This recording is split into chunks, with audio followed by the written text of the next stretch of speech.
Hello friends, मेरे channel Ruhi educator पे आप लोगों का बहुत बहुत वेलकम है फ्रेंड्स। और मैं हूँ रूही। और जैसा कि आप लोगों को पता है कि जो मेरा चैनल है वो जो टीजीटी पीजीटी के एग्ज़ाम्स हैं फ्रेंड, जैसे कि आपका जो यूपी का टीजीटी पीजीटी है, केवीएस है, एनवीएस है और आपका एलटी ग्रेड है, और अभी जो डी ट्रिपल एसबी की वैकेंसीज आउट हो रही हैं उसमें जो है नेचुरल साइंस है, उसकी जो बायोलॉजी है एंड केमिस्ट्री एंड फिज़िक्स है, तो ये सारी प्रिपरेशन मैं अपने चैनल पे करवा रही हूँ।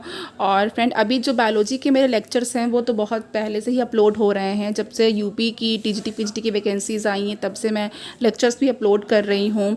और लेकिन जब से डी ट्रिपल एसबी की वैकेंसी आई है उसके बाद से मैंने डी ट्रिपल एसबी का 2018 का प्रीवियस ईयर का क्वेश्चन पेपर, जो कि मैंने खुद भी अपेयर हुई थी जिसमें मैं, वो भी आपको पूरा क्वेश्चन पेपर अपलोड कर चुकी हूँ, वो आप मेरे यूट्यूब चैनल पर देख सकते हैं फ्रेंड्स। और मैं केमिस्ट्री का भी लेक्चर साथ ही बना रही हूँ, केमिस्ट्री के भी कई लेक्चर्स अपलोड हो चुके हैं और आप उसको प्लीज़ देखिएगा। बहुत अच्छे क्वेश्चंस हैं, बहुत अच्छे लेक्चर्स हैं और आपके लिए बहुत ज़्यादा बेनिफिशियल होंगे फ्रेंड। और तो आप इसको देखिए और प्रिपरेशन अपनी करते रहिए, धीरे धीरे आप लोग अपनी प्रिपरेशन को स्टार्ट करिए।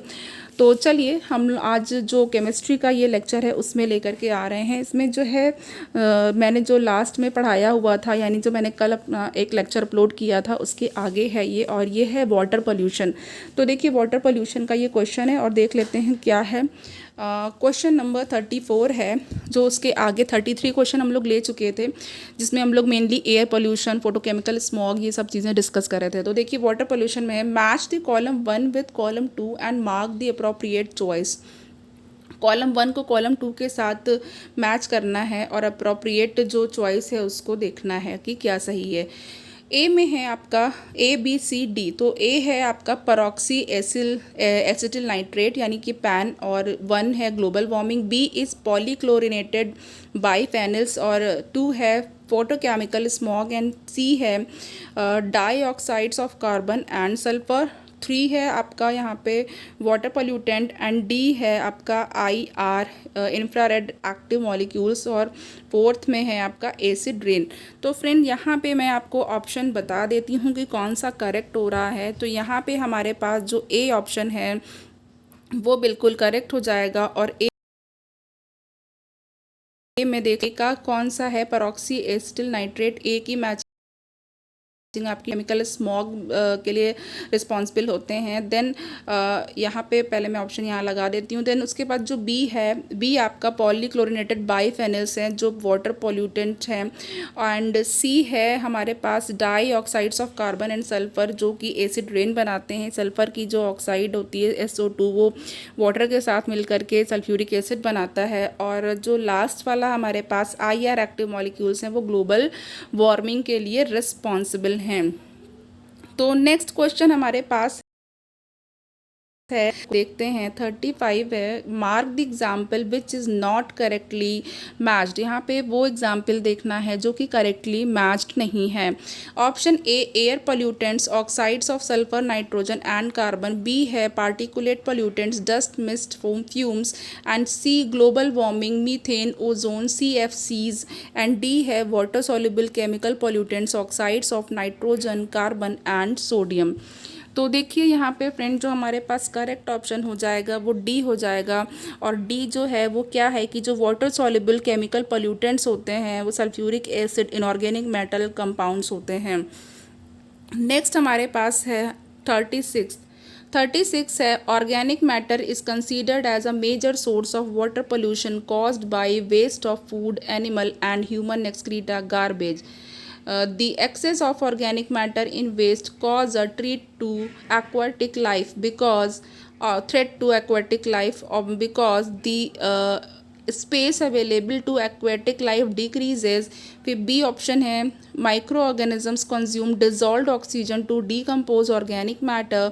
सी option is organic matter is swallowed by small animals. D decomposition of organic matter increases the temperature of water.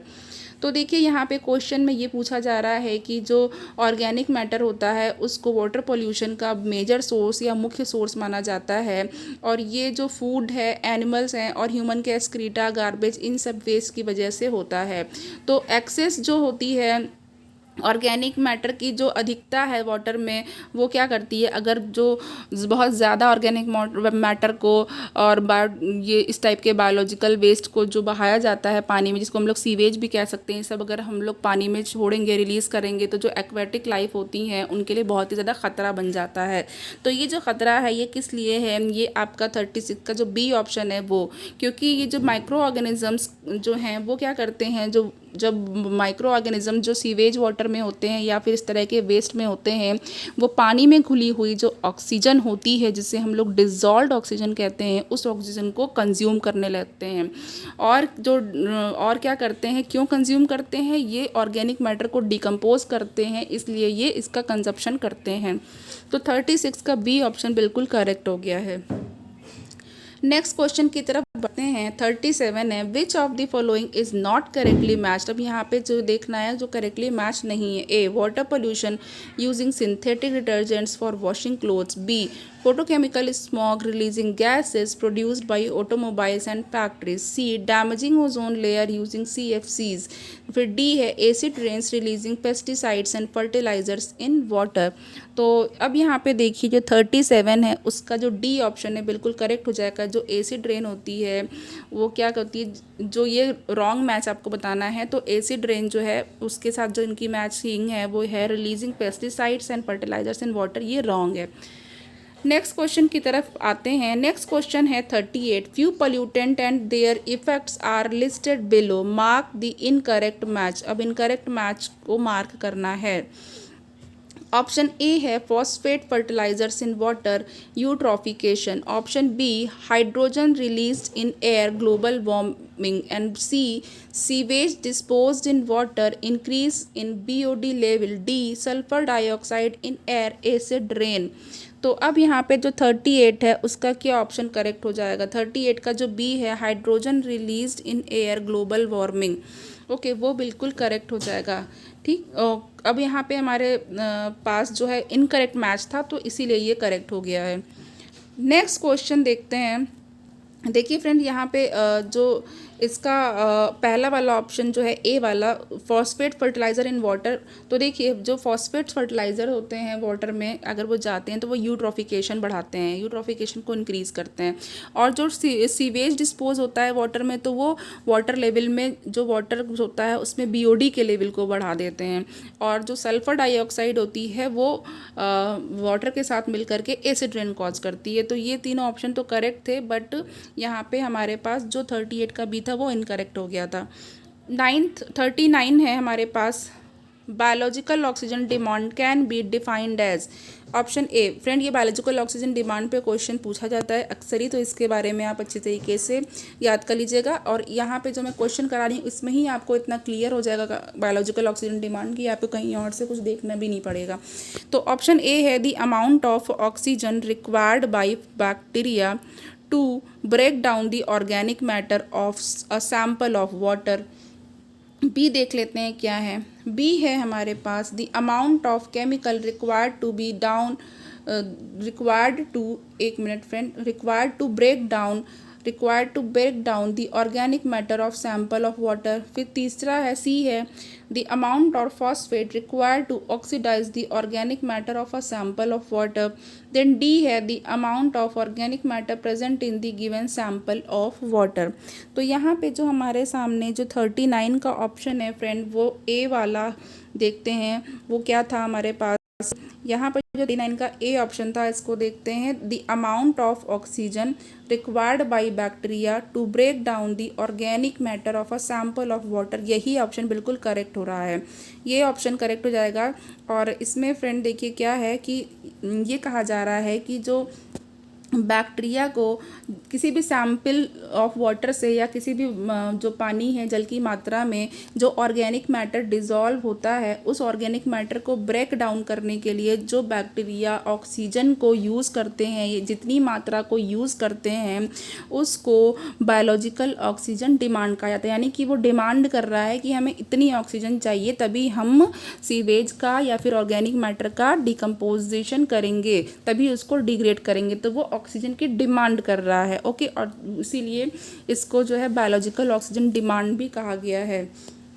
Next question है हमारे पास, देख लेते हैं 40 वाला। यूट्रॉफिकेशन कॉज, फ्रेंड यूट्रॉफिकेशन पे भी क्वेश्चन आ चुका है। A, increase in nutrients, B, increase in dissolve salt, C, reduction in dissolve oxygen, D, reduction in water pollution. फिर 40 जो है हमारे पास, इसका जो सी ऑप्शन है बिल्कुल करेक्ट हो जाएगा। यूट्रॉफिकेशन जो होता है फ्रेंड वो तब कॉज होता है जब डिजॉल्व ऑक्सीजन जो होती है उसमें रिडक्शन हो जाता है। तो यूट्रॉफिकेशन जो है वो डिजॉल्व ऑक्सीजन को रिड्यूस कर देता है। नाउ अब 41 देखते हैं। 41 में mark the incorrect choice of ill effect caused by the pollutant. अब यहाँ पे जो ऑप्शन है वो है A, lead, kidney, liver, reproductive system, B, fluoride, bones and teeth, फिर सी है nitrate, blue baby syndrome, and D, sulphates, brown mottling of teeth. तो यहाँ पे देखिए जो 41 है उसमें हमारे पास एक्स जो डी ऑप्शन है, यहाँ पे डी ऑप्शन है कि ब्राउन मॉटलिंग ऑफ टीथ, ये इनकरेक्ट है। देखिए फ्रेंड होता क्या है, यहाँ पे जो सल्फेट का जो एक्सेसिव, अगर सल्फेट की एक्सेस हो गई ड्रिंकिंग वाटर में तो वो क्या करती है, वो लैक्सेटिव इफेक्ट कॉज करती है। ओके, तो सल्फेट की जब एक्सेस होती है तो लैक्सेटिव इफेक्ट कॉज करती है, इसलिए ये कॉज गलत है। लेकिन जो ए ऑप्शन है, जो लेड की एक्सेस होती है वो अगर पोल्यूटेंट की तरह काम करता है तो किडनी, लीवर और रिप्रोडक्टिव सिस्टम पे इफेक्ट डालता है। फ्लोराइड की अधिकता जो होती है तो वो हमारे टीथ को और बोन्स को हार्म करती है। और अगर नाइट्रेट की अधिकता हो जाती है तो ब्लू बेबी सिंड्रोम कॉज होता है। तो फ्रेंड ब्लू बेबी सिंड्रोम पर भी क्वेश्चन आ चुके हैं एग्जाम्स में। नेक्स्ट क्वेश्चन की तरफ देखते हैं। नेक्स्ट